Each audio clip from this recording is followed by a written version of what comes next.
ಯಜ್ಞದ ಸಾರಥ್ಯದಲ್ಲಿ ಪ್ರಜಾಚಕ್ರ ಸುದ್ದಿವಾಹಿನಿ. ಬೀಳಗಿ ರಾಜ್ಯದಲ್ಲಿ ಭೀಕರ ಬರಗಾಲ ಬಿದ್ದಾಗ ಕೇಂದ್ರ ಬಿಜೆಪಿ ನಾಯಕರು ಕರ್ನಾಟಕಕ್ಕೆ ಬರಲಿಲ್ಲ.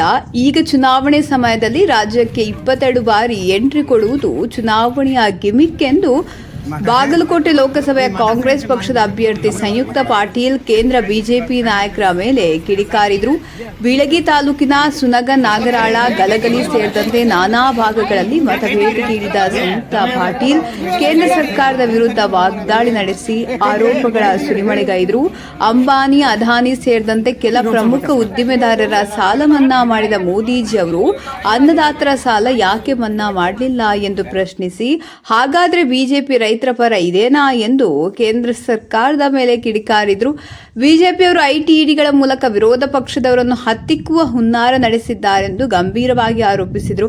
ಬಾಗಲಕೋಟೆಯಿಂದ ಆಯ್ಕೆಯಾಗಿ ಹೋಗಿದ್ದ ಪಿಸಿ ಗದ್ದಿಗೌಡರು ಲೋಕಸಭೆಯಲ್ಲಿ ಕೃಷ್ಣಾ ಮೇಲ್ದಂಡೆ ಯೋಜನೆ, ಮಹದಾಯಿ ಸೇರಿದಂತೆ ಪ್ರಮುಖ ಸಮಸ್ಯೆಗಳಿಗೆ ಎಷ್ಟು ಸಾರಿ ಧ್ವನಿ ಎತ್ತಿದ್ದಾರೆ ಎಂದು ಮತದಾರರೇ ವಿಚಾರಿಸಬೇಕೆಂದರು. ಈ ಸಾರಿ ನಿಮ್ಮ ಮನೆ ಬಾಗಿಲಿಗೆ ನಿಮ್ಮ ಮಗಳಾಗಿ ಬಂದಿದ್ದೇನೆ. ಲೋಕಸಭೆಯಲ್ಲಿ ಕ್ಷೇತ್ರದ ಸಮಗ್ರ ಅಭಿವೃದ್ಧಿಗೆ ಪ್ರಾಮಾಣಿಕವಾಗಿ ಧ್ವನಿ ಎತ್ತುತ್ತೇನೆ. ಇದೊಂದು ಸಾರಿ ಕಾಂಗ್ರೆಸ್ ಪಕ್ಷಕ್ಕೆ ಆಶೀರ್ವಾದ ಮಾಡಬೇಕೆಂದು ಜನರಿಗೆ ಮನವಿ ಮಾಡಿದರು. ಶಾಸಕ ಜೆ.ಟಿ. ಪಾಟೀಲ್, ಎಸ್.ಜಿ. ನಂಜಯನಮಠ್, ಮಾಜಿ ಸಚಿವ ಉಮಾಶ್ರೀ, ಎ.ವಿ. ದೇಸಾಯಿ, ಬಸವಪ್ರಭು ಸರನಾಡಗೌಡ, ಹನುಮಂತ ಕಾಕಂಡಕ್ಕಿ, ಎಂ.ಎಸ್. ಕಾಳಗಿ, ಅಣವೀರಯ್ಯ ಪ್ಯಾಟಿಮಠ, ವೆಂಕಟೇಶ್ ನಾಯ್ಕ್, ವಿಠಲ ಕಂಬಾರ್, ಚಿದಾನಂದ ನಂದ್ಯಾಳ್ ಸೇರಿದಂತೆ ಹಲವಾರು ಗಣ್ಯರು ಉಪಸ್ಥಿತರಿದ್ದರು. ಹನುಮಂತ ಬುರ್ಲಿ, ಪ್ರಜಾಚಕ್ರ ನ್ಯೂಸ್, ಬಾಗಲಕೋಟೆ. ದೇಶಗಳು ಬಹಳ ಜ್ವಲಂತ ಸಮಸ್ಯೆಗಳಿವೆ.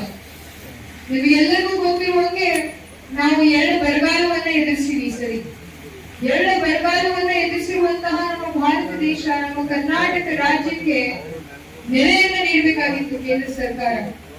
ನಮ್ಮ ಕರ್ನಾಟಕ ರಾಜ್ಯದೊಳಗಿರುವಂತಹ ರೈತರಿಗೆ 35,000 ಕೋಟಿಯಷ್ಟು ಹಾನಿಯಾಗಿದೆ. ನಾವು ಕೇಳಿರುವಂತಹ ಪರಿಹಾರ 18,000 ಕೋಟಿಯನ್ನ ನಾವು ಕೇಂದ್ರ ಸರ್ಕಾರಕ್ಕೆ ಪರಿಹಾರವನ್ನ ಕೇಳಿದ್ವಿ. ಆದ್ರೂ ಕೂಡ ಅವರು ನಮಗೆ 1 ರೂಪಾಯಿ ಕೊಡಲಿಲ್ಲ. ಬಹಳ ಸಂಕಷ್ಟದೊಳಗಿರುವಂತಹ ನಮ್ಮ ರೈತರಿಗೆ 2 ಬರಗಾಲವನ್ನ ಎದುರಿಸ್ಯಾರ. ಇದೇ 5 ವರ್ಷಗಳಲ್ಲಿ ಕೊರೋನಾವನ್ನ ಎದುರಿಸಿದ್ರು, ಮತ್ತೆ 2 ಬರಗಾಲವನ್ನ ಎದುರಿಸಿದ್ರು. ಹಿಂದೆ ಸ್ವಲ್ಪ ವರ್ಷಗಳ ಹಿಂದೆ ನಾವು ಪ್ರವಾಹವನ್ನು ಕೂಡ ಎದುರಿಸಿದ್ವಿ. ಇಂತಹ ಒಂದು ಕಷ್ಟದ ಪರಿಸ್ಥಿತಿಯಲ್ಲಿ ಇರುವಂತಹ ನಮ್ಮ ಕರ್ನಾಟಕ ಭಾಗದ ರೈತರಿಗೆ ನೀವು ನೆರವನ್ನ ನೀಡಬೇಕು. ಈ ಒಂದು ಬೆಲೆ ಏರಿಕೆ ಸಮಯದಲ್ಲಿ, ಆ ಸಮಯದಲ್ಲಿ ಬೀಜ, ಗೊಬ್ಬರ, ಪೊಟ್ಯಾಶ್, ಯೂರಿಯಾ ಎಲ್ಲಾ ಕೂಡ ಹೆಚ್ಚಿಗಾಗಿವೆ. ಇಂತಹ ಒಂದು ಸಮಯದಲ್ಲಿ ನಮ್ಮ ರೈತರಿಗೆ ನೀವು ನೆರವಾಗಿ ನಿಲ್ಲಬೇಕು ಅನ್ನುವಂತಹ ಮಾತನ್ನ ನಾವು ಕೇಂದ್ರ ಸರ್ಕಾರದಲ್ಲಿ ಪದೇ ಪದೇ ನಮ್ಮ ಮುಖ್ಯಮಂತ್ರಿಗಳಾಗಿರುವಂತಹ ಸನ್ಮಾನ್ಯ ಶ್ರೀ ಸಿದ್ದರಾಮಯ್ಯ ಅವರು, ಉಪಮುಖ್ಯಮಂತ್ರಿಗಳಾಗಿರುವಂತಹ ಡಿ.ಕೆ. ಶಿವಕುಮಾರ್ ಅವರು, ಜಗದೀಶ್ ಜಾರಕಿಹೊಳಿ ಅವರು ಎಲ್ಲರೂ ಕೂಡಿ ಹೋಗಿ ನಾವು ಪದೇ ಪದೇ ಮನವಿಯನ್ನು ಮಾಡಬಹುದು. ಆದರೂ ಕೂಡ ಕೇಂದ್ರ ಸರ್ಕಾರದಿಂದ ನಮ್ಮ ರೈತರ ಪರ 1 ರೂಪಾಯಿಯಷ್ಟು ಕೂಡ ಸ್ಪಂದನೆ ಆಗಲಿಲ್ಲ. ಅವರು ನಮಗೆ ಹೇಳ್ತಾರೆ, ನೀವು ಹೆಣ್ಮಕ್ಳಿಗೆ ಬಿಟ್ಟಿ ಭಾಗ್ಯಗಳನ್ನ ಕೊಟ್ಟಿರಂತ. ನಾವು ಕೊಟ್ಟಿರುವಂತಹ ಭಾಗ್ಯ ಪುಕ್ಕಟ್ ಭಾಗ್ಯ ಅಂತೀವಿ, ಬಿಟ್ಟಿ ಭಾಗ್ಯ ಅಂತ. ಈ ಬಿಟ್ಟಿ ಭಾಗ್ಯವನ್ನ ಕೊಟ್ಟು ನೀವು ಸರ್ಕಾರದ ಆರ್ಥಿಕ ವ್ಯವಸ್ಥೆಯನ್ನ ದಿವಾಳಿ ಮಾಡ್ಲಿಕ್ಕೆ ಅಂತ ಅವರೊಂದು ಮಾತು ಹೇಳಿದ್ರು. ಇಲ್ಲಿರುವಂತಹ ಎಲ್ಲಾ ನನ್ನ ತಾಯಂದಿ ಕೇಳಾಕತ್ತೀನಿ, ನಿಮಗೆ 2,000 ರೂಪಾಯಿ ಬಿಟ್ಟಿ ಅನಿಸ್ತಿದೆ ಕಾಕು? ಯಾರಿಗಾದ್ರು ಅನ್ನ ಹಾಕಿದ್ರೆ ಕಾಕು? ಆ ಮಾತು ಅವ್ರು ಹೇಳ್ತಾರ, ನಾವು ಬಿಟ್ಟಿ ಭಾಗ್ಯ ಹಾಕೊಟ್ಟು ಹೆಣ್ಮಕ್ಳಿಗೆ ದಾರಿ ತಪ್ಪಿಸಾಕತ್ತೀವಿ ಅಂತ. ನೀವ್ ಯಾರಾದ್ರೂ ದಾರಿ ತಪ್ಪಿರಾ? ಈಗ ಒಳ್ಳೆ ದಾರಿ ತಪ್ಪಾರ. ಈಗ ಅವ್ರು ಒಂದು ಏನ್ ಪ್ರಯತ್ನ ಮಾಡ್ಲಿಕ್ಕತ್ತಾರ ಅಂತಂದ್ರ ಹಿಂದೂ ಮುಸ್ಲಿಂ ಮಾಡಿ ಅವ್ರು ನಮ್ಮ ದಾರಿ ತಪ್ಸಕ್ ಒಂದು ಪ್ರಯತ್ನ ಮಾಡಕತ್ತಾರ. ಆದ್ರೆ ನಾವು ರೈತರು, ನಾವು ಮಹಿಳೆಯರು, ನಾವು ಯುವಕರು ಏನದೀವಿ, ನಾವು ದೇಶದ ಒಂದು ಭವಿಷ್ಯದ ಬಗ್ಗೆ ಆಲೋಚನೆಯನ್ನ ಮಾಡ್ಬೇಕು. ಅವ್ರು ಹೇಳ್ತಾರ, ದೇಶವನ್ನ ಮೋದಿಯವರು ಬಹಳ ಮುಂದೆ ತಗೊಂಡು ವಿಶ್ವಗುರುವನ್ನ ಮಾಡ್ತೀವಿ ಅನ್ನುವಂತಹ ಮಾತನ್ನ ಹೇಳ್ತಾರೆ. ಮಾನ್ಯ ಬಿಜೆಪಿಯ ಎಲ್ಲಾ ನಾಯಕರಲ್ಲಿ ನಾನೊಂದು ಮಾತನ್ನು ಹೇಳಕ್ ಇಷ್ಟಪಡ್ತೀನಿ. ನಮ್ಮ ದೇಶದೊಳಗ 75% ಜನ ರೈತಾಪಿ ವ್ಯವಸ್ಥೆಯಲ್ಲಿ ನಾವು ಬಂದಿರುವಂತಹ ಜನ. 75% ಜನ ರೈತಾಪಿ ಜನ ನಮಗೆ ಇವತ್ತು ಬದುಕುವಂತಹ ಒಂದು ದಾರಿನೇ ಕಷ್ಟ ಆಗಿರುವಂತಹ ಸಮಯದಲ್ಲಿ ದೇಶ ಹೆಂಗ್ ವಿಶ್ವಗುರು ಆಗ್ತಿರ್ಬೇಕಾಗ್ತದೆ? ನಾವು ಮುಂದುವರೆದ್ರೆ ದೇಶ ಮುಂದುವರಿಬೇಕಲ್ಲ.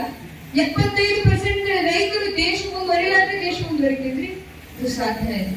ಮೊದಲು ನಮ್ಮ ದೇಶದೊಳಗಿರುವಂತಹ ರೈತರು ಸದೃಢವಾಗಿ ಬೆಳಿಬೇಕು, ಅವರ ಆರ್ಥಿಕ ಪರಿಸ್ಥಿತಿ ಬಹಳ ಗಟ್ಟಿಯಾಗಿರ್ಬೇಕು. ನಮ್ಮ ದೇಶದೊಳಗಿರುವಂತಹ 50% ಮಹಿಳೆಯರು ಸ್ವಾವಲಂಬಿ ಜೀವನ ಮಾಡುವಂತಹ ಒಂದು ಜೀವನ ಸಿಗ್ಬೇಕು. ಆವಾಗ ಮಾತ್ರ ನಮ್ಮ ದೇಶ ಮುಂದುವರಕ್ ಸಾಧ್ಯ ಅಂತ ಇರುವಂತಹ ಎಲ್ಲ ನನ್ನ ಅಣ್ಣ ತಮ್ಮಂದ್ರೆ ನಾನು ಹೇಳಕ್ ಇಚ್ಛಾ ಪಡ್ತೀನಿ. ಆ ನಿಟ್ಟಿನಲ್ಲಿ ನಮ್ಮ ರಾಜ್ಯ ಸರ್ಕಾರ ಒಂದು 5 ಯೋಜನೆಗಳನ್ನ ತಂದಿತ್ತು. ಯಾವ 5 ಯೋಜನೆಗಳನ್ನ ತಂದ್ವಿ ನಾವು? ಯಾವ 5 ಯೋಜನೆಗಳಿಗಾಕು? ಗೃಹಲಕ್ಷ್ಮಿ, ಗೃಹ ಜ್ಯೋತಿ, ಶಕ್ತಿ, ಅನ್ನಭಾಗ್ಯ, ಯುವ ನಿಧಿಯನ್ನ ನಾವು ತಂದ್ವಿ. ಪ್ರತಿಯೊಬ್ಬ ಮಹಿಳೆಗೆ 2,000 ರೂಪಾಯಿನ ಕೊಟ್ವಿ. ಪ್ರತಿಯೊಬ್ಬ ಯುವಕ, ನಿರುದ್ಯೋಗಿ ಯುವಕ, ಯಾಕಂದ್ರೆ ಇವತ್ತು ನಮ್ಮ ಭಾರತ ದೇಶದೊಳಗ 40 ವರ್ಷಕ್ಕಿಂತ ಕಡಿಮೆ ಇರುವಂತಹ ಯುವಕರು 60% ಜಾಸ್ತಿ ಇದೀವಿ. ಆದ್ರೆ ಅವರಿಗೆ ಉದ್ಯೋಗ ಇಲ್ಲ. ಅವ್ರು ನಿರಂತರವಾಗಿ ಅವರ ತಂದೆ ತಾಯಿಯವರು ಕಷ್ಟಪಟ್ಟು ಕಾಲೇಜಿಗೆ ಕಳಿಸಿ ಡಿಗ್ರಿಯನ್ನ ಮಾಡಿಸ್ತಾರೆ, ಆದ್ರೆ ಮುಂದವರಿಗೆ ನೌಕರಿ ಇಲ್ಲ. 10-20 ಸಾವಿರ ರೂಪಾಯಿ ದುಡ್ಯಾಕ ಅವ್ರು ಬೆಂಗಳೂರು, ಮುಂಬೈ, ಪೂನಾ ತನಕ ದುಡ್ಯಾಕ ಹೋಗ್ಬೇಕು. ಇಂಥ ಒಂದು ಪರಿಸ್ಥಿತಿಯಲ್ಲಿ ನಮ್ಮ ಕರ್ನಾಟಕ ರಾಜ್ಯದೊಳಗಿರುವಂತಹ, ಭಾರತ ದೇಶದೊಳಗಿರುವಂತಹ ಯುವಕರದಾರ. ಸೊ ಅದಕ್ಕಾಗಿ ನನ್ನ ಮನವಿ ಇರುವಂತಹ ಎಲ್ಲ ನನ್ನ ತಾಯಂದಿರಲ್ಲಿ ಏನದ ಅಂತಂದ್ರ, ನಾವೆಲ್ಲರೂ ಕೂಡ ಎಂತ ಸರ್ಕಾರವನ್ನ ಆಯ್ಕೆ ಮಾಡ್ಬೇಕು ಅಂತಂದ್ರ, ಯಾ ಸರ್ಕಾರ ಮಹಿಳೆಯರ ಜೊತೆ, ಯಾ ಸರ್ಕಾರ ರೈತಾಪಿ ಜನರ ಜೊತೆ ಇರ್ತೈತಿ, ಯಾ ಸರ್ಕಾರ ಯುವಕರ ಒಂದು ಉದ್ಯೋಗವನ್ನ ಮುಂದಿಟ್ಕೊಂಡು ಚುನಾವಣೆಯನ್ನ ಎದುರಿಸ್ತೀವಿ, ಅಂತ ಸರ್ಕಾರವನ್ನ ನೀವು ಆಯ್ಕೆ ಮಾಡ್ಬೇಕು ಅಂತ ನಾನು ನಿಮ್ಮೆಲ್ಲರಲ್ಲಿ